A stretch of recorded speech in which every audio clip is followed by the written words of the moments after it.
Now, properties in distress is deferred maintenance. You get that a lot on apartment buildings, right?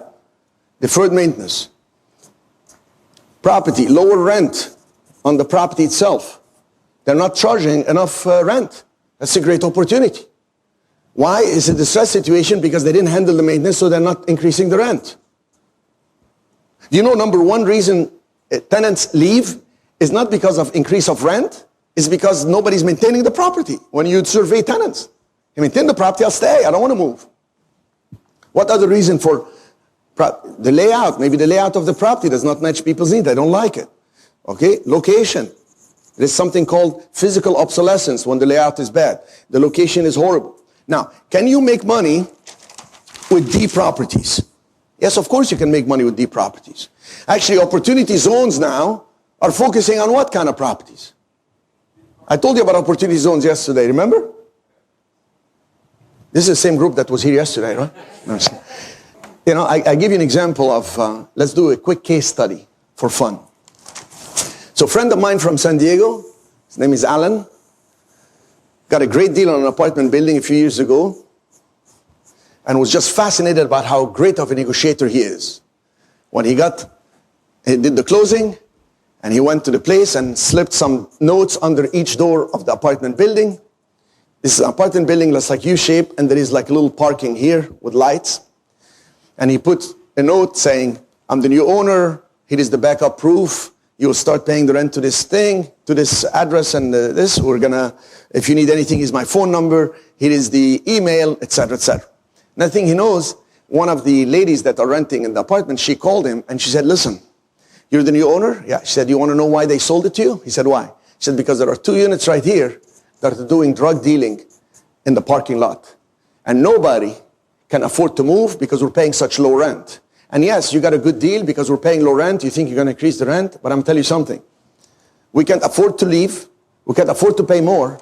And we can't afford to stay because these people are dealing drugs in the area. You need to do something.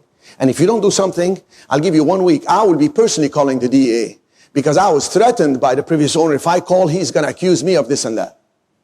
So now here's Alan calling me and he's a good friend. And he says, okay, what do I do now? What do I do? So you be Alan, or you be me for a moment. What do you think he should do?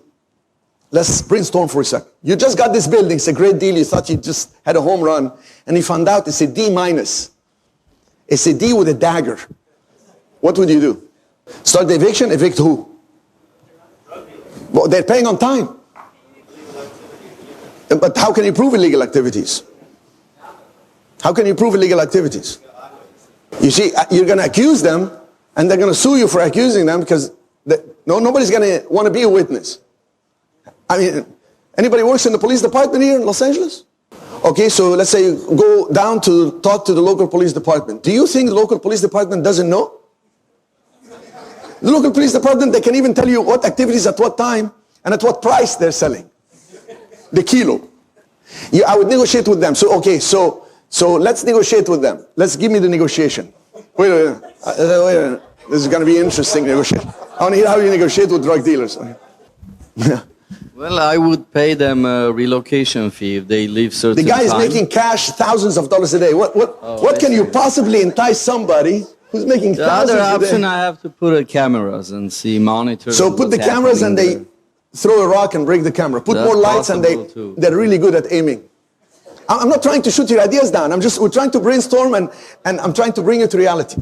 You do an abatement. Huh? You have the local agency do an abatement, and that's basically the DA filing a lawsuit, and they get all their facts together, and they do surveillance, they do an injunction, they do everything they can within the power of the law, but they start with an abatement, basically meaning they're going to seize the property from the property owner if they don't agree to go with the process of allowing them to abate the location.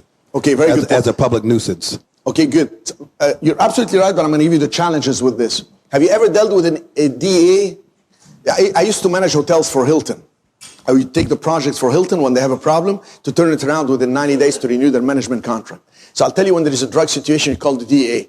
The DA does not just park the car here and wait and does all this. Once they have any suspicions of, or they have a confirmation of any drug dealing coming out from, let's say, these units, They don't come in and knock on the door and take 2 steps back with a smile. No, they're going to come in, push in, come in, warrant for arrest, get down, break the walls, tear the ground, do all the possible damage to find all the drug to have clear evidence for the court. And then you have to go survey the problem, send it to the court, request for money back, and they say, but don't you have insurance? The insurance says, we don't cover this. This is not something we cover. And you can go into like 6-7 months of rigmarole with the city trying to get some of the damages covered. But you're right. And you're right. And all your thoughts are right. I'll tell you what we did. After brainstorming and all this, he went back and put a letter under each door. And it said, in an effort to keep our good relationship with the local police department and drug enforcement agency, they asked us for a site for training, and they will be coming in on Wednesday between 2 to 4 with the dogs, and all the training will take place in the building. This is going to be great. We appreciate your cooperation. If it's going to create any inconvenience for you, please call us at this number. About an hour later, he's driving back to his place. He gets a call from the guy, and the guy says, you know, I just got this letter, and I got to tell you something. Has nothing to do with this, but it was a Friday. He left it on Friday, telling them the DEA is doing training with the dogs and all this on Wednesday. And the guy tells him, my father just had a heart attack in Texas. We need to leave immediately, us and our neighboring unit here. And if it's okay, we don't want anything. We just want to go. And he said, oh, but I owe you a deposit because I got the credit deposit. No, you keep the deposit. It's okay with you. We're going to leave some furniture here. We can leave it. He said, okay, can you sign a note that the deposit is, I sign whatever. You fill it out. We're leaving. We've got to go as soon as possible. My father had a heart attack in Texas. Saturday, the lady calls him. She says, I don't know what you did, but everybody's gone here. The doors are wide open. He goes over, took over, and believe it or not, this was one of the best deeds he's ever done. Because now he went back to the other tenants and said, okay, so you're good people. This is what we're going to do. Got a couple people on Section 8. And got a couple people to refer a couple other people. And the unit improved, and he did some improvement, and the area improves, and that's what he did. He should use it as a business model. Go find some other drug dealing units, and then do that. The point is, there is always more than one solution, but there's always one best solution. And instead of dealing with, I remember he was saying to me, how about if I give one unit for free to a police officer? What police officer want to stay in a unit that have drug dealings? He wants to relax at night. Let the guy sleep. He's been fighting drug dealing all day long. All right. Anyway, so these different types of properties, the entire idea is wherever it is, I want to increase its net operating income and it will sell for more. I repeat, wherever it is, I want to increase its net operating income and it's going to sell for more. Are you with me on this? So if it's a D location, and I'm sorry to focus on D so much, so it's going to sell at a low multiplier, meaning if it's netting, if that building is netting $100,000, and let's say it's making, let's do it this way. It's got 200,000 in expenses. Oh, I'm sorry. It's got, let's say, let me use the numbers like this. Let me keep it simple for you. So it's selling at $1 million. That's the selling price. And the net operating income, that means after the income and the expenses, the net is 100,000. On that net, it's selling at 1 million because it's a bad area. Are you with me on this? So that's how many times, the net is how many times the selling price? It's 10. So it's netting 10%.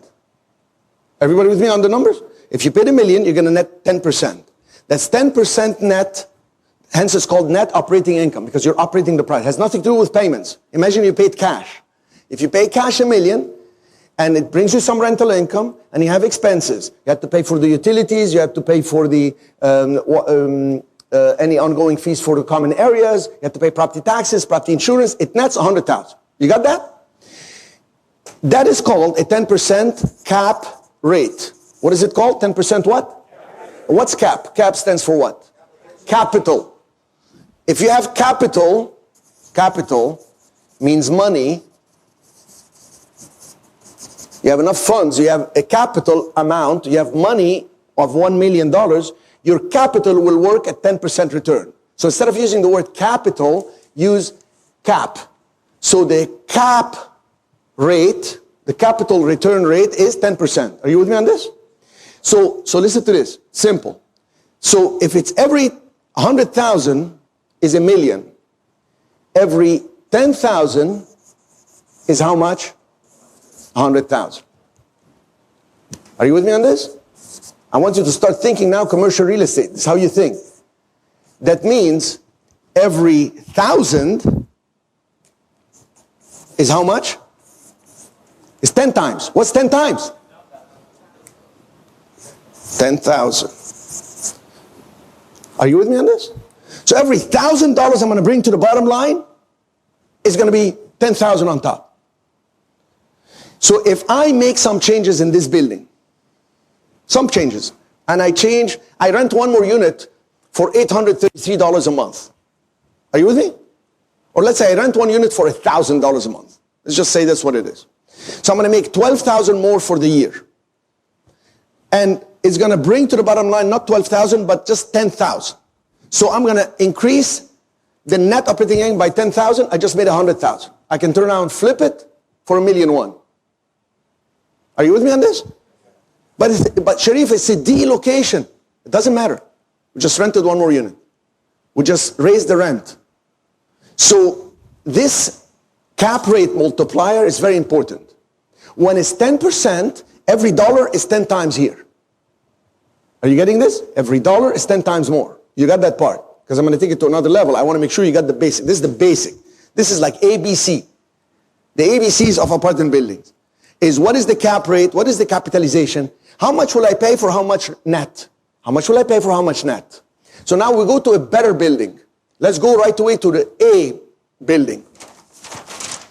The A building, if it makes $100,000,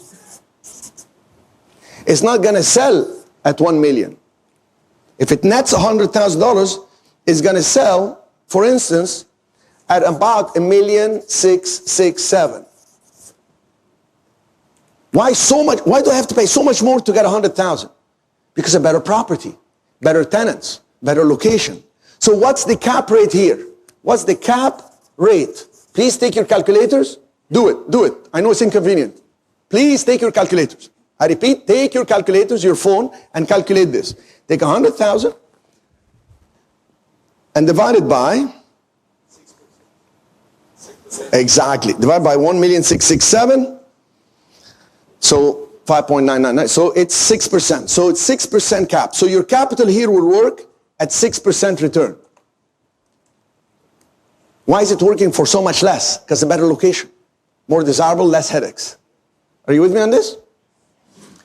So for every dollar I bring to the bottom line, I have $16.65 in the top line. Are you with me? For every 10,000 I bring to the bottom line, it's going to be 166,700 in the top line. Are you with me? Are you getting this? So I repeat. If it's 10% cap, that means it's going to sell at 10 times the net. If it's 6% cap, it's going to sell at 16% the net. Here in California, we sometimes have 3% cap. 3. That means the property makes 30,000, it sells at 1 million. Think about it for a moment. You pay 1 million to make 30,000 a year. Why? Demand, location, the land. Welcome to California.